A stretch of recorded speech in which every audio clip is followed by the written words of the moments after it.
조기 대선이 52일 앞으로 다가왔습니다. 각 당이 경선 룰을 정비하는 등 분주히 움직이고 있는 가운데 오세훈 서울시장은 대선에 나서지 않겠다고 밝혔는데요. 전국 현안 짚어봅니다. 최수영 정치평론가, 김사길 정치평론가 나오셨습니다. 안녕하십니까? 안녕하세요. 예, 먼저 조금 전 민주당이 경선 룰을 확정해서 발표했습니다. 결국에는 당원 투표와 국민 여론 50대 50 이렇게 하기로 한 거네요. 네. 예. 그러니까 지금의 그 대선은요. 예. 탄핵 심판 선고 이전의 대선, 그러니까 대결 구도로 예. 돌아갔다고 보는 것 같아요. 그런 상황에서 예.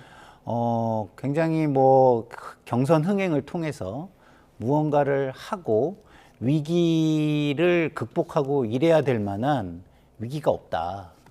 이렇게 생각을 한 것 같고요. 예. 제가 이재명 후보여도 그랬을 것 같아요.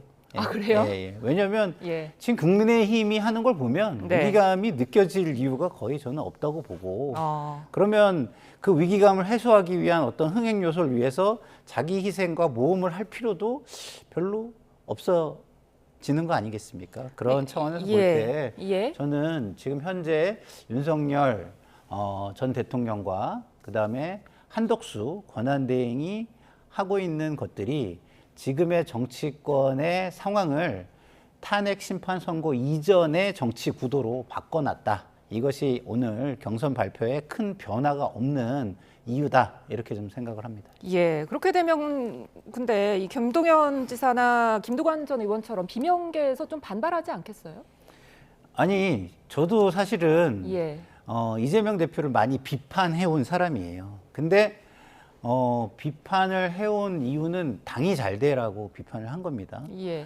그리고 이재명 대표로는 좀 당에 위기가 올 수 있다라고 생각을 했기 때문이에요. 근데 제가 비판을 하는 게 지금 별로 힘이 실릴 수가 없습니다. 왜? 당에 어느 정도 위기가 있다고 공감대가 이루어져야 되는 거 아니겠습니까? 근데 그런 게 느껴지지 않는다면 당 내에서는 무시당할 거고 당 밖에서는 이게 전 대통령 세력과의 다시 대결 구도가 형성되는 과정에서 예. 무관심해질 것이고 그러면은 그 비명계와 저 같은 좀 약간 비판적인 평론가가 이야기하는 게 무슨 의미가 있겠습니까? 예, 그렇게 저는 보입니다. 예. 예. 자, 어쨌거나 50%는 이제 일반 국민들을 대상으로 선거인단을 꾸리는 건데 이럴 경우에는 보수 성향 지지자들의 역선택 우려는 없을까요? 어떻게 보세요? 저는 민주당이 얘기하는 게 지금 그걸 막기 위해서, 그러니까 역선택을 막기 위해서 이거를 이제 100만 명을 해서 50만 명 그룹으로 나눠가지고 하겠다는 것 아닙니까? 네네. 그래서 저는 민주당이 한마디로 저는 예. 쉬운 길, 편안한 길, 이재명의 길을 선택했다고 봅니다. 그러니까 그동안 룰 개정에서 이춘석 위원장도 지금 얘기했지만 진짜 완전 국민 경선을 민주당이 도입한 지 13년이 지났는데 예. 이 제도를 13년 만에 무너뜨린 거예요. 그러니까 지금 국민 참여 경선이라고 하는 게 말만 그럴싸하게 포장한 거지 이게 여론조사입니다. 여론조사인데 샘플을 많이 늘려서 한번 해보겠다는 겁니다. 그래서 이제 우리 쪽의 지지자들을 말고 이제 여러 가지 중도까지 확산하는 그런 데이터를 가보겠다는 건데 저는 민주당이 이렇게 허약한 정당이라는 걸 입증했다는 거예요. 그러니까 지금 쉽게 말해서 권리당원 50에다가 비명계 주자들이 요구했던 거는 완전 국민 경선, 그러니까 예. 역선택 조항 이런 거 따지지 말고 예. 완전 국민 경선 해가지고 50%를 보면은 당심 50대 민심 50. 결국 대선이라는 거는 민심이 당심을 견인하는 선거니까 5대5의 절충점을 갖자고 한 거 아니겠습니까? 국민의힘이 이제 그런 색이잖아요. 이제 국민의힘은 아예 그냥 여론조사라고 이제 못을 박았고. 예. 그다음에 그러니까 이게 국민의힘과 민주당이 사실상 똑같은 거예요. 똑같은 건데, 근데 민주당은 그동안 이제 대중정당으로서의 확산, 그 다음에 민주적 가치, 이런 걸 등을 통해서 완전 국민 참여 경선이라는 걸 통해서 국민 여론을 수렴해 왔는데 이번에는 그냥 여론조사를 하겠다, 기능적으로 하겠다고 얘기를 한 겁니다.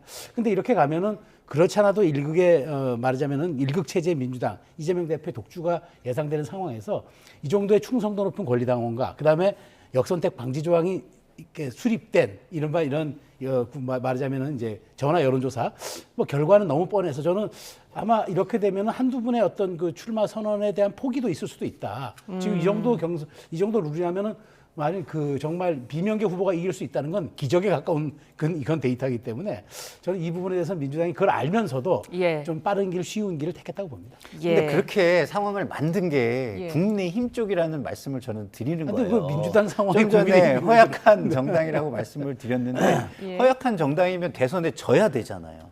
그리고 대선에 질 거라는 위기감이 있어서 경선 흥행을 만들어내야 되잖아요. 예. 근데 지금은 중도층의 눈치를 많이 보지 않겠다라는 경선 룰을 확정한 거예요. 그 이유가 뭐겠습니까? 그렇게 안 해도 대선에 이길 수 있다라는 자신감의 표명 아니겠습니까? 그 상황을 누가 만들었습니까? 제가 방송에 나와서 주구장창 국민의힘한테 국민들과 중도층이 관심을 가질 만한 경선을 만드시고 그 전략적 선택을 하는 모습을 보여서 여론을 흔들어 주셔야 됩니다.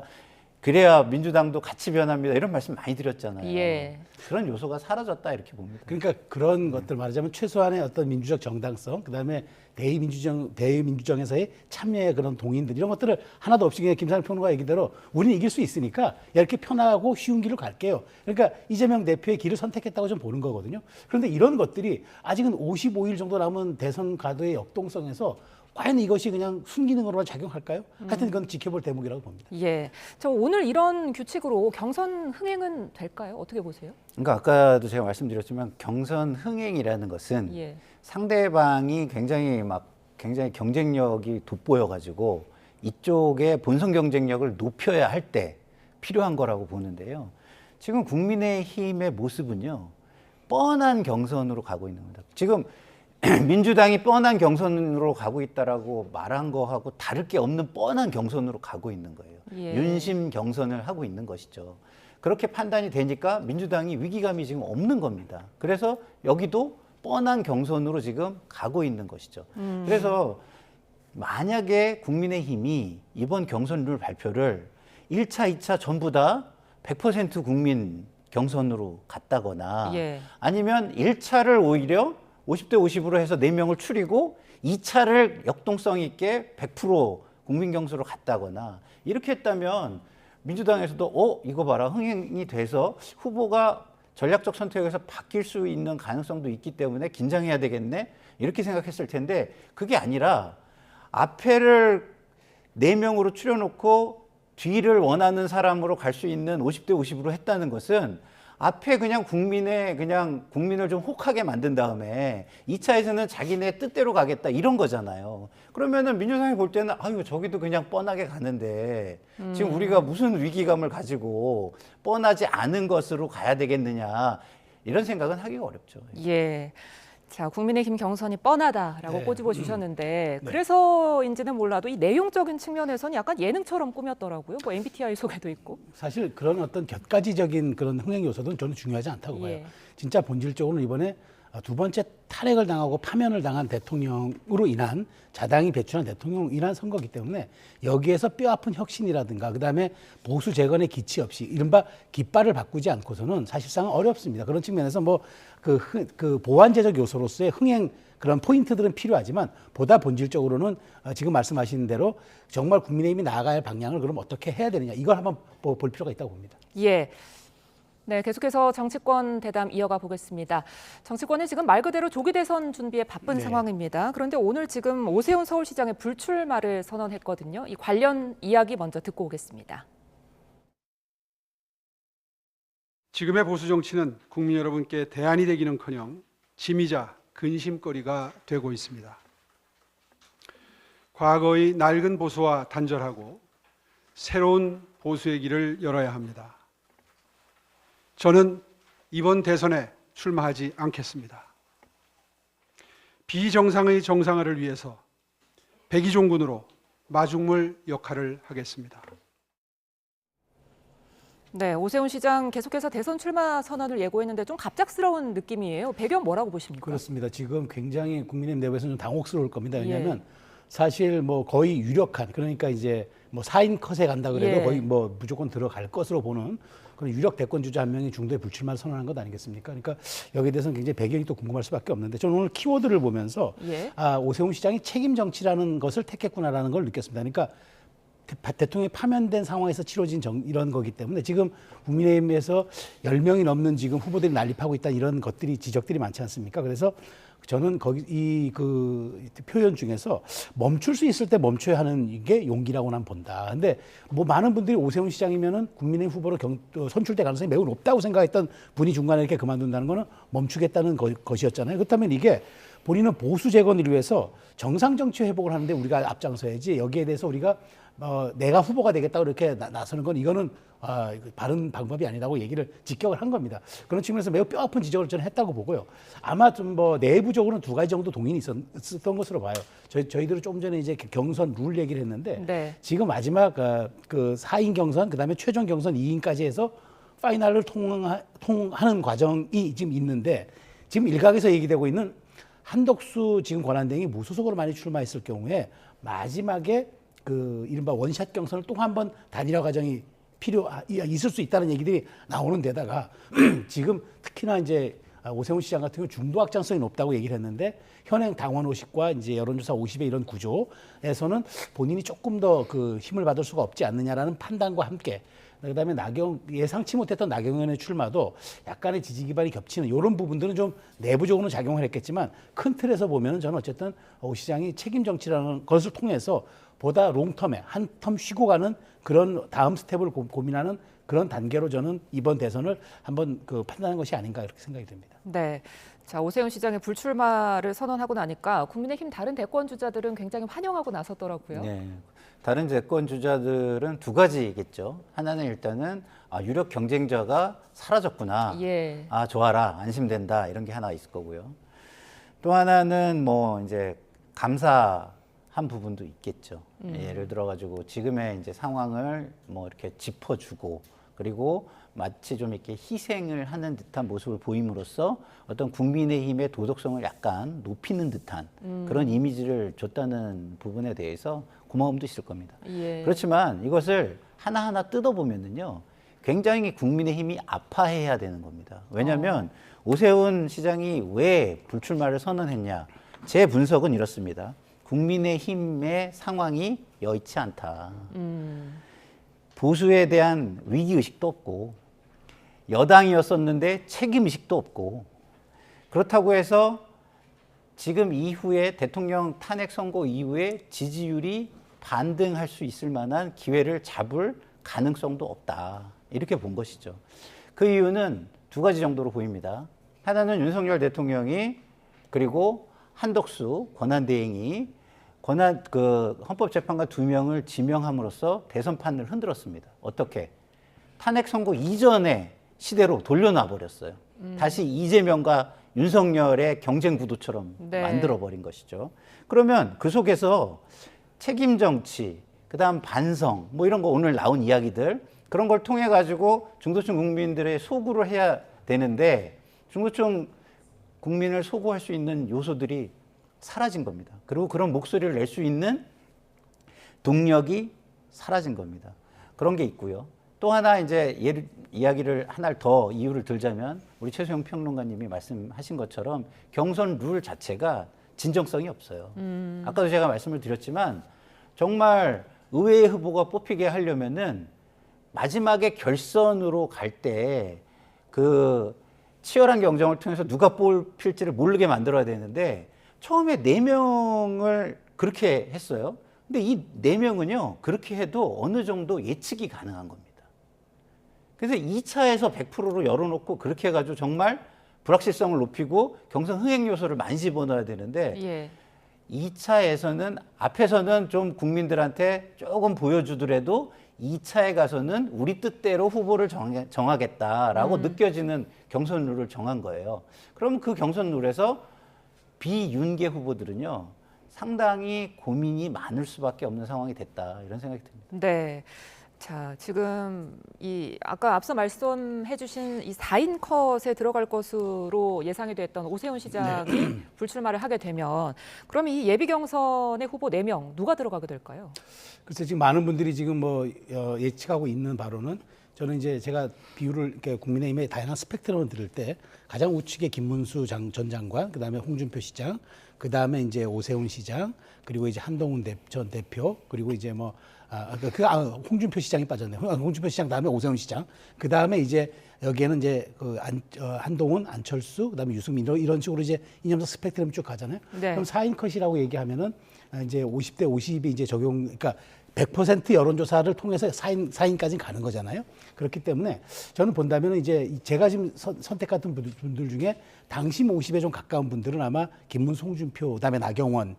제가 나경원 후보 좀 전에 어제 출마 선언했을 때 뺐는데 네. 나경원 후보 중에서 저는 저희가 2명 정도 갈 것으로 보고 그다음에 나머지 이제 오세훈 시장이 빠졌기 때문에 한동훈 그다음에 이제 뭐 유승민 이쪽에서 갈 가능성이 좀 있다고 보는데 이게 지금 어떻게 될지 모르는 거는 나경원 의원이 지금 전격적 출마 선언을 했는데 이 나경원 의원과 지금 지지 기반이 겹치거나 혹은 이제 경쟁력이 겹치는 이런 부분들이 약간은 지금 오세훈, 그러니까 홍준표, 김문수 장관과 있기 때문에 저는 이 부분들이 어떻게 조율될 것이냐. 그래서 100% 국민 여론조사라고 하지만 역선택 조항이 있기 때문에 전 제가 보기에 이 4명을 꾸리는데 제가 이념적 지형에서 어떤 식으로 요 비율을 맞춰줄 것인지 저는 이게 관건이 될 거라고 봐요. 그래서 저는 제가 검증했던 분들 중에서 아마 나오지 않을까라는 생각 중인데 뭐 경선이라는 것도 치러봐야 하니까 결과는 봐야 되겠죠. 네.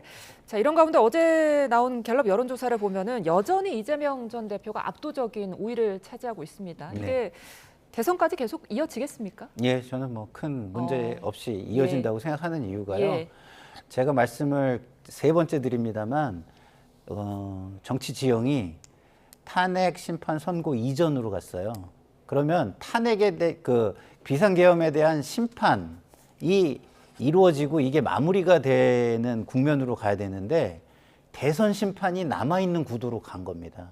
그러니까 탄핵 심판 이후에 대선 심판으로 구도가 똑같이 이어지는 상황으로 가기 때문에 제가 볼 때는 정치 지형의 흔들림이 생길 만한 요소가 거의 사라졌다. 네. 이렇게 보고요. 예. 이렇게 되면은 뭐 이재명 후보가 무난하게 끝까지 이 상태로 가지 않을까라고 저는 감히 예측을 해봅니다. 네. 근데 지금 저는 제가 예. 반론은 아니고요. 이제 예. 이건 한번 지적을 해봐야 될 것 같아요. 그러니까 이재명 대표가 지금 사실은 당내에서는 경쟁자 거의 제로잖아요. 그리고 이제 실제로 지금 그러니까 국민의힘 지형도 말씀하신 것처럼 여기도 지금 후보 난립에다가 사실 뚜렷하게 강자가 없는 상황이에요.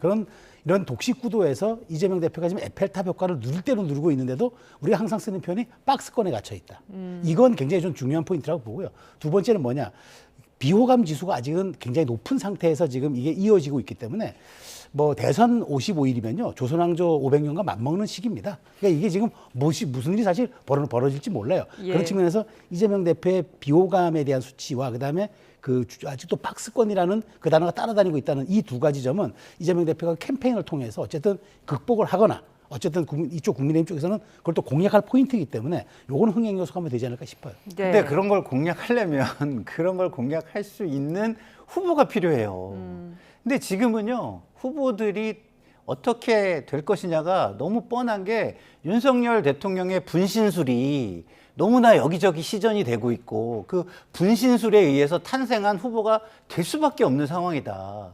그러면 이재명, 윤석열의 또 구도 속에서는요, 뭐랄까요? 탄핵 심판의 정권 교체 여론, 그 다음에 대통령을 심판해야 되느냐 말아야 되느냐 이 여론이 훨씬 중요한 여론조사 질문 문항이 돼버렸다 이렇게 말씀을 드립니다. 예, 후보가 뭐 딱히 없다는 말씀 같은데 지금 국민의힘에서 김문수 전 장관이 앞서고는 있는데 9% 남짓이거든요, 지지율이. 네. 이게 뭐 경선에 본격적으로 시작이 되면 좀 뒤집을 수 있을까요? 어떻게 보세요? 제가 보기에 압도적이지 않아요. 우리가 그 당내 여론조사든 예. 뭐 경선을 통한 이런 과정에서 다자가 대결할 때 우리가 가장 유의미하게 보는 그 퍼센테이지 숫자가 25%입니다. 25야말로 그러니까 우리가 4인 가족을 기준으로 했을 때 이슈의 동력이 생기는 거고 최소한 어떤 것을 치고 나갈 수 있는 에너지가 축적되는 그 단계를 우리가 25를 보거든요. 그래야만 설득력도 있고 이슈에 대한 구도도 있는 건데 지금 지금 뭐 갤럽 조사만 놓고 보면은 다자 대결에서 당내 대결에서도 김문수 전 장관이 한 자릿수에 지금 머물고 있다는 것 이런 것들은 이제 김문수 전 장관이 아직은 뭐랄까 좀 허약한 상태에서 출발하고 있다 이렇게 봐야 될 거예요. 그러니까 압도적 강자가 없는 국민의힘 내부에서 저는 다음 주나 다다음 주 정도, 그러니까 그 경선, 그러니까 14일과 15일을 이제 후보 등록을 다 받은 다음에 그 다음에 컷오프가 된 상황에서의 다음 주말 정도, 그러니까 다음 주 금요일 날 갤럽 여론조사가 매우 중요할 것이다. 예. 결국 지지율이라는 거는 실체가 있는 상황에서 눈덩이처럼 이게 불려가고 있는 그런 속성이 있기 때문에 그때 과연 어떤 분들이 조금 더 주목받고 여론조사에서 본인의 경쟁력을 좀 입증해내느냐, 이게 저는 관건이다. 추세라는 거는 따라가기 마련이거든요. 그런 측면에서 다음 주 금요일에 그 조사가 좀 후보 등록이 마감되고 난 다음에 조사이기 때문에 저는 주목된다고 봅니다. 예, 지금 국민의힘에서 압도적인 후보가 없는 상황에서 한덕수 대망론이 지금 솔솔 나오고 있잖아요. 네. 어떻게 보세요? 결국에는 나오겠습니까? 저는 뭐 나오셔 봐야 큰 반향이 일어날 수가 없다라고 생각하는 게, 지금 중도층 국민들이 탄핵 이후에 가장 기대했던 게 뭘까요?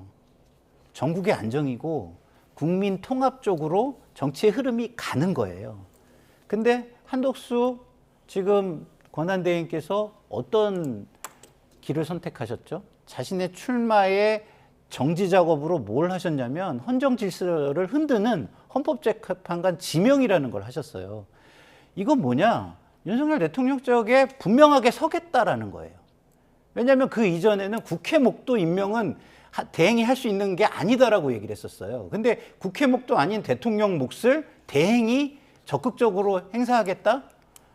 이거는요, 헌정 질서를 흔드는 것이고 윤석열 대통령의 오더를 받은 것으로 굉장히 의심받을 수 있고, 사실상 윤석열 대통령의 분신술에 대상이 돼서 분신이 된 거나 다름이 없거든요. 예. 그렇다고 한다면 그 구도 속에서 자, 지금 국민의힘의 그 친윤 후보들의 지지율을 합해봐, 좀 아까 갤럽 조사를 보시면 합해봐야 한 14%뭐 이렇게뿐이 안 됩니다. 15%, 14%. 그리고 비윤 후보들을 합치면 한 10% 정도 될 겁니다.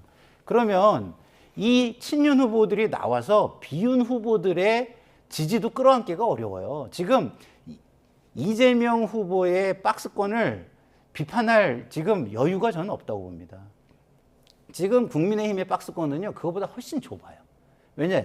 지금 친윤 후보의 틀에서 벗어나지 못하고 있기 때문에, 그러면 그것은 당내의 비판적인 분들의 동의도 못 얻고 중도에서는 상당히 비판을 받을 수밖에 없는 상황으로 본인들이 달려가고 있는 것이거든요.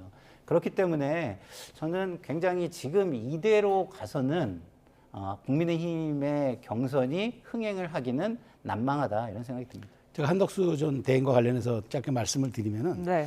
그 지금 얘기한 말씀하신 대로 윤석열 대통령의 초기 일대 총리가 지금 끝까지 간 거잖아요.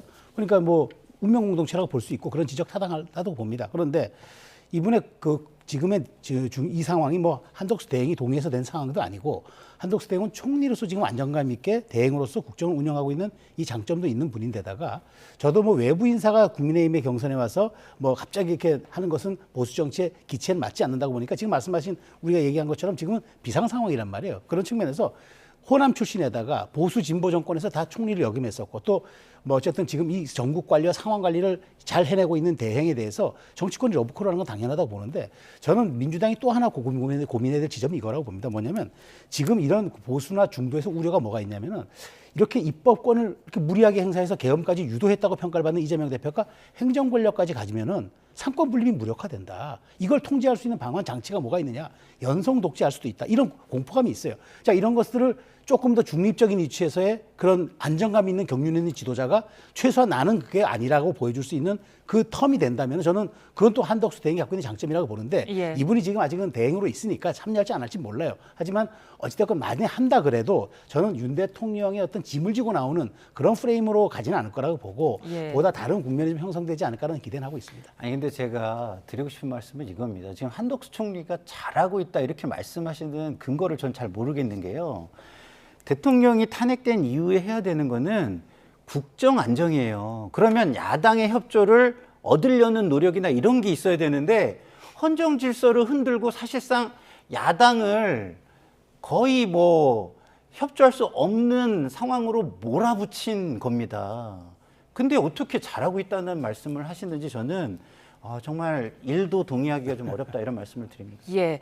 자, 이런 가운데 어제 파면 일주일 만에 관저에서 퇴교한 윤 전 대통령이 메시지를 내놨는데 새로운 길을 찾겠다. 이런 대목이 있어요. 어떻게 보세요? 저는 뭐 그 말씀에 큰 의미를 부여하고 싶지 않아요. 왜냐하면 우리가 항상 그렇잖아요. 이제 국민을 사랑하고 내가 할 수 있는 역할은 이제 내가 전임 대통령이니까 국가 원로가 된 것 아닙니까? 물론 파면이 되었어도 수사를 받겠지만 그래도 전임 대통령으로서 내가 할 수 있는 소명을 다하겠다. 미래와 국가에 보답하는 사랑을 내가 돌려드리겠다. 그 정도인데 새로운 길이라는 걸 마치 이제 일각에서는 뭐 신당이다. 윤 대통령이 뭐 사저 정치를 한다. 이런 식으로 이제 약간 네이밍을 함으로써 거기에 대한 이제 일종의 코스프레 딱지를 붙이려고 하는 것 같은데 예. 제가 보기엔 현실적으로 가능하지도 않고 윤 전 대통령이 그게 분열을 초래할 수 있는 일종의 트리거 역할을 할 수도 있다고 왜 정치를 하신 분이 모르겠습니까? 그런 측면에서 저는 그 수사적인 이른바 레토릭을 너무 과하게 네이밍하고 코스프레 딱지를 씌움으로써 뭔가 윤 전 대통령의 영향력을 극대화하려는 약간 뭐랄까 의도가 있는 그런 분석이라고 봅니다. 예. 자, 지금 파면된 대통령으로서 뭐 몇 번의 메시지가 나왔는데 네. 어떻게 보셨어요? 충분하다고 보셨습니까? 새로운 길을 찾겠다. 이 말은 무슨 얘기냐면 국가 지도자로서는 내가 실패했지만 보수 진영의 지도자로는 끝까지 남겠다. 그 새로운 길을 찾겠다. 예. 이런 말씀으로 들려요. 왜냐하면 국가 지도자로서 국가와 국민들 그리고 그 국가와 국민의 미래에 대해서 책임 있는 이야기 한마디도 안 하셨잖아요. 어떻게 나가야 된다거나 어떻게 국민 통합으로 나가야 된다거나 그 속에서 나는 무슨 책임이 있었고 어떻게 반성한다거나 이런 말씀 하나도 안 하셨잖아요. 다 본인의 지지층을 향해서만 계속 목소리를 내고 있어요. 그 얘기는 뭐냐? 국가 원로가 되고 싶은 마음은 없다. 보수 진영의 원로가 돼서 보수 진영의 영향력만을 계속해서 행사하겠다. 이런 목소리로 들립니다. 네.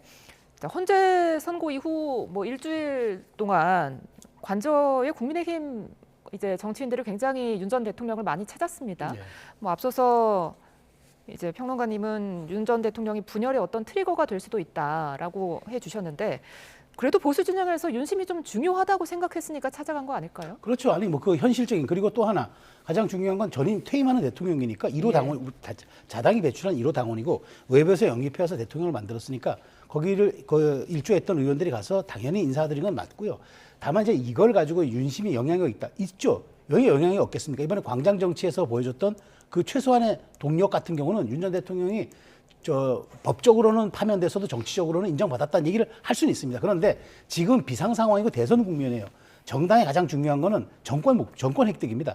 정권을 획득하는데 도움이 되지 않으면은 과감히 내칠 수 있는 그런 용기와 그런 결단력이 필요합니다. 그리고 그런 것들은 또 윤 전 대통령도 본인도 검찰총장에서 영입돼서 대선 후보가 되신 분이기 때문에 예. 그런 것들 잘 아실 겁니다. 그런 측면에서 저는 메시지 관리를 하더라도 대선 국면에서는 분열하거나 혹은 자극이 될 만한 그런 것들은 최소화시킬 것이다. 그것이 저는 윤 전 대통령이 갖고 있는 경륜이라고 봅니다. 예. 그런데 지금 이제 윤 전 대통령이 형사 재판을 받게 돼 있잖아요. 네. 이거 외에도 뭐 명태균 게이트도 있고 여러 네. 가지 사법 리스크들이 직면해 있는데 네. 보수 진영에서 이제는 반대로 윤 전 대통령에게 등을 돌리지는 않을까요? 그런 후보도 나오지 않을까 싶은데. 등을 돌리기는 어려울 겁니다. 왜냐하면 어. 일단 기본적으로 목소리가 가장 강하고 내지는 거친 지지층을 가지고 있거든요. 예. 근데 그런 거친 목소리를 듣고 싶은 정치인들이 없어요. 그리고 그 정도의 당당함과 용기가 있는 정치인도 제가 볼 때는 찾아보기가 힘듭니다. 그렇다고 한다면은 영향력은 있을 겁니다. 근데 그 영향력이라는 것이 대선에 도움이 되느냐예요.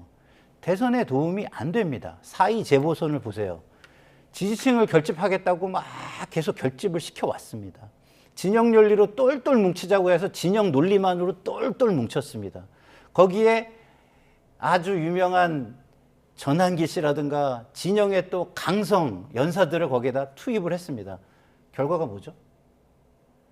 중도층의 철저한 외면과 당신들이 틀렸다는 심판이었습니다. 근데 그거를 다시 해가지고 본선에 중도 확장이 될까요? 전혀 되지 않는다는 걸 알고 있을 텐데 그런 얘기를 하는 사람이 하나도 없다는 건 무엇이냐? 강성 지지층의 목소리, 거친 반응을 두려워하는 비겁한 정치인들이 너무 많다. 이것을 보여주는 것입니다. 알겠습니다. 오늘 두 분 말씀 여기까지 듣겠습니다. 지금까지 김상일, 최수영 정치평론가와 함께했습니다. 두 분 오늘 말씀 고맙습니다.